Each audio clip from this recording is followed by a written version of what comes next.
Breaking news. পাকিস্তানের বিপক্ষে 3 ম্যাচের টি-20 সিরিজের প্রথম ম্যাচে পাকিস্তানকে কাঁদিয়ে ম্যাচ জিতল বাংলাদেশ। দর্শক, খবরের বিস্তারিত জানুন পুরো প্রতিবেদনে। টসে হেরে বোলিং পাঠায় বাংলাদেশকে অধিনায়ক লিটন, আর এই সুযোগ কাজে লাগিয়ে পাকিস্তানি ব্যাটারদের সঙ্গে রীতিমতো ছেলে খেলা করেছে মুস্তাফিজ তাসকিনরা। এতে বাংলাদেশকে 111 রানের মামুলি লক্ষ্য দিয়েছিল পাকিস্তান।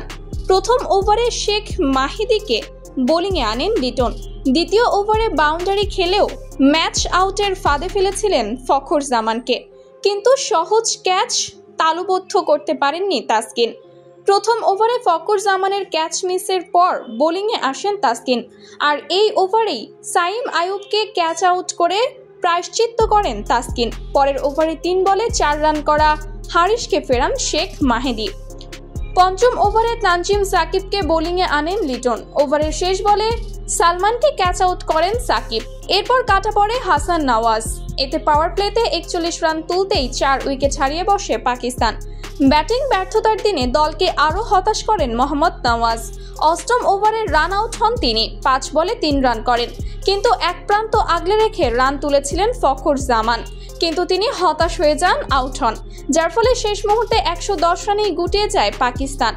বাংলাদেশের হয়ে সর্বোচ্চ 3 উইকেট শিকার করেন তাসকিন আহমেদ।